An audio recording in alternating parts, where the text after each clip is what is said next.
Okay, so today's job is to do a part on the CNC machine. This is my CNC lathe with the Fagor controller, and we will do some screws. This is the screw. This is M30 and the M70 1.5 and the counterbore. So we'll do this in two setups. First operation is roughing out, threading the M30 part and flip it and do the outside thread and the counterbore on this part. So pretty straightforward part, no tolerances, so it is pretty loose fit part to just screws in something. And this is the wear part. This always chuck a knot and tightening, and they destroy this thread, the M30 part. So for this part we will make soft jaws. These are my blanks for soft jaws, and I will machine groove for the 70 millimeters because I will use pre-ground stock, and I will machine just the thread on the 70 millimeter diameter part. Okay, so let's go to the lathe, make a program for soft jaws and the program for machining. This is what I want to show you is the program. So I have touched off with this boring bar and mic'd it with a 3-point mic, and we established the diameter. This is the pretension for the jaws. So now we will make the program to make the soft jaws. So make a new program. Program number 3 is free, and we will say jaw. Okay, so we do internal boring from now the tool is at 61.8. That is the measured diameter. So we tell the machine to go from 61.8. This is the X and Z, sorry, I coordinates. So this is the starting point, 0, and finishes at minus 20. Okay, the diameter should be 70 millimeters. I do a back chamfer also, a radius, put on 1 millimeter radius in the back, and 3 millimeters radius in the front. This is the 3 millimeter radius in the front. Okay, we select the feed, put it pretty slow to obtain a surface finish, 160. The tool is tool number 8. Here is the graphic, and we do it a little bit so slow. Finishing, yes, we will do also finishing pass. D8, 0.25, enter, 0.1, enter. Program. And this is basically the program for the jaws. We can also simulate. The interior bore was like 61.8. Okay, sorry. The diameter, let's say like 100 millimeter, doesn't make any difference, and the inner diameter 61.8. Okay, so let's make a graphic simulation to see how it does. This is the tool. Okay, all right, so we can start the program.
Here I have put another internal tool to make a back relief on the jaws where I have machined it, because our bandsaw cut has or burrs or it's perfectly 90 degrees.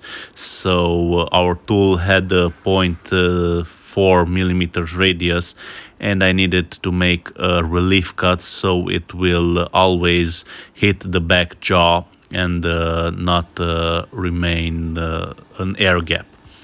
Here I prepare the stock. Is the first cutoff. Okay, so we do the program. We go program. We delete these jaws. I don't know what this is. I don't know what this is. Okay, muscle life 13. Okay, so enter. First we do the facing cut. This is the facing program from 70, because the stock is 71 millimeters. Z -1, like 160. One facing pass. Okay, so we do turning. We have from 70 millimeters down to minus 0.5, 30. We will put a chamfer here and 2 millimeters chamfer in the front.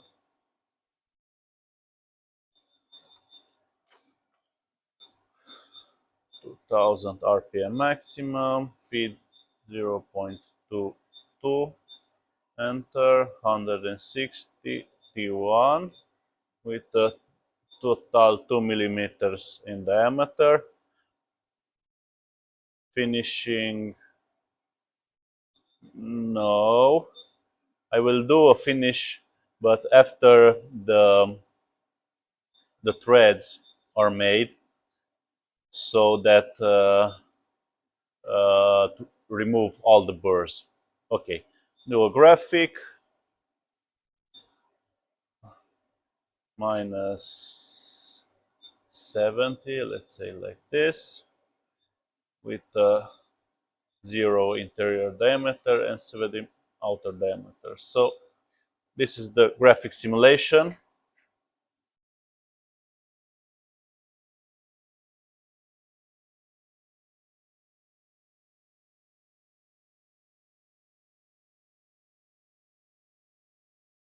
I will see how the machine is doing, and maybe we will bump up the feed.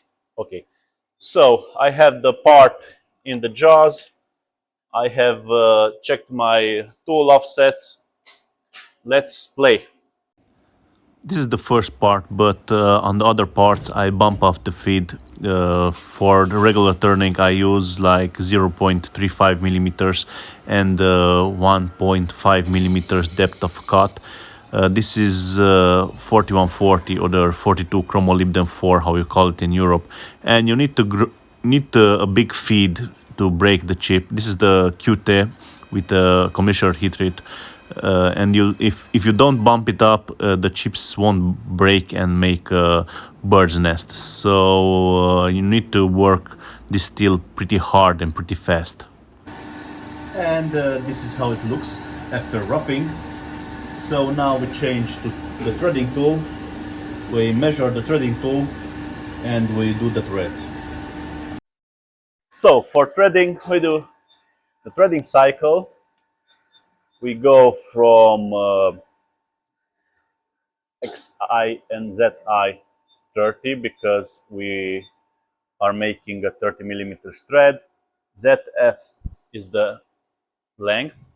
We will do 57. Okay. We will do metric 30.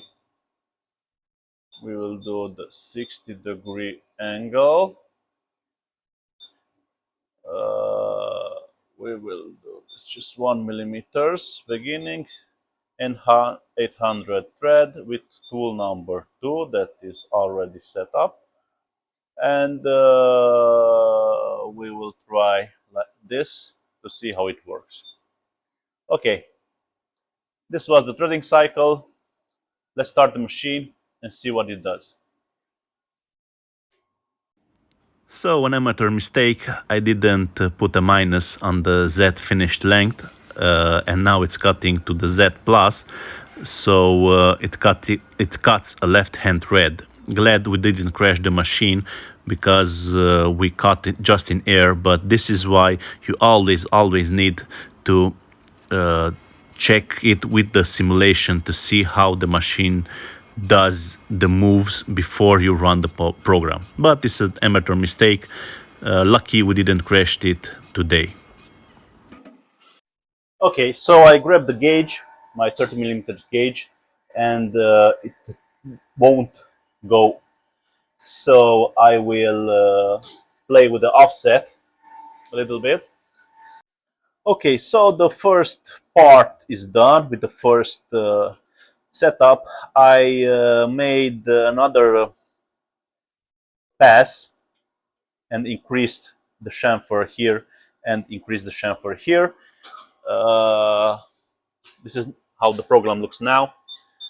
This is the threading cycle. I do another finishing turning, so remove the burr and just basically two without cutting the threading cycles, just to remove the burrs from uh, the regular turning.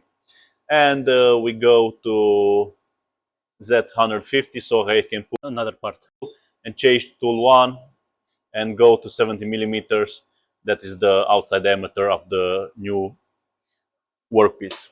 So let's see how a full program does.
Okay, we have finished all the parts. This is the controller, the Fagor controller. It's pretty easy to use. I like this controller very, very much.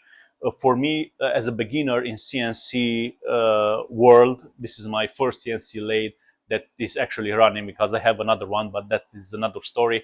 I had a bridgeboard interact mill with the Hide 9 controller that I didn't understand that controller. I didn't had time to figure out how and what to put in.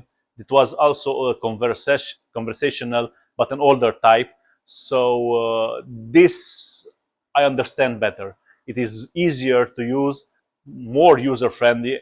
For me, I understand what he's trying to say to me when I make a couple of mistakes. Um, I had a friend of mine that worked on this type of controller, and came a couple of days here and showed me the basics for this controller. And since then, I basically run the machine every day. I have a couple of months that I run the machine every day, so I have a little experience. I'm not an expert. I'm very new to this CNC world. I've been in machining all my life, but that is not important, because working on a CNC machine is totally different than conventional machining. There are two separate jobs, so you can be a very good conventional machinist, but you crap do only crap work on the CNC world, and vice versa. So there are two different jobs, and I like challenges. So I like learning this machine, and this is why I choose the Fagor controller, because it's easy to use, and actually I can make parts and learn the hard way, or the easy way, just making parts, making mistakes, making scrap parts. That is the best way how to learn machining. Okay, bye.